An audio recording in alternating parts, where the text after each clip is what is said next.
வணக்கம் நண்பர்களே. இந்தியா மேலே 50% டேக்ஸ் போடுவியா, பதிலுக்கு நாங்கள் என்ன பண்ணுறோம் பாரு அப்படின்னு சொல்லிட்டு மோடி வந்து ஒரு சூப்பரான அடி கொடுத்துருக்காங்க.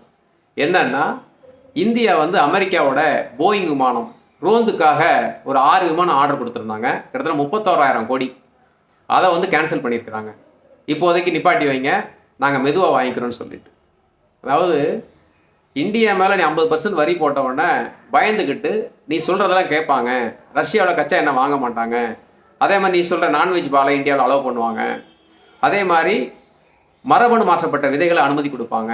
சோயா பீன்ஸு, அதே மாதிரி ஆப்பிள், சோளம் இதெல்லாம் வந்து இந்தியாவில் விற்கிறதுக்கு மிகப்பெரிய ஒரு வர்த்தகத்துக்கு ஏற்பாடு பண்ணுறாங்க. ஆனால் இந்தியா வந்து ஒத்துக்கலை. இந்தியாவுடைய விவசாய நலன்கள் பாதிக்கப்படும் சொல்லிட்டு இதை பற்றி முழுமையான வீடியோ போட்டிருக்கேன், பாருங்கள். மோடி பதிலடின்னு சொல்லி கொடுத்துருக்கேன். அப்போது பாகிஸ்தான் வந்து பார்த்தீங்கன்னா அமெரிக்கா என்ன சொன்னாலும் வாலாட்டிட்டு அவன் கொடுக்குற அந்த எலும்பு துண்டு பணத்துக்கு ஆசைப்பட்டு அவன் என்ன சொன்னாலும் கேட்பாங்க.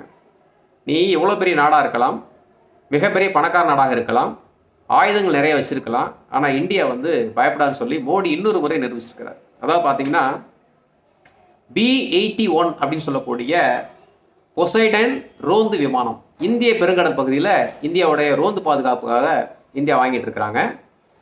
2009 12 விமானம் வாங்கியிருக்கிறாங்க. 2014 4 விமானம் வாங்கியிருக்கிறாங்க. 2021 மேலும் ஒரு 6 விமானம் வாங்கிறதுக்காக ஒப்பந்தம் போடப்பட்டது. அதனுடைய விலை வந்து பார்த்தீங்கன்னா 31,563 கோடி. இந்த ஆர்டரை வந்து இப்போ நிப்பாட்டி வச்சுருக்கிறாங்க.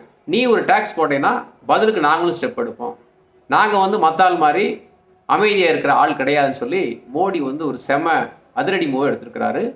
அது மட்டும் இல்லை, அடுத்தடுத்து ட்ரம்ப் என்ன அறிக்கை கொடுத்தாலும் சத்தம் இல்லாமல் பதிலுக்கு அமெரிக்காவுக்கு மிகப்பெரிய ஒரு எதிர்வினை ஆற்றுவாங்கன்னு இந்தியா எதிர்பார்க்குறோம். அடுத்த பகுதியில் சந்திக்கலாம். நன்றி.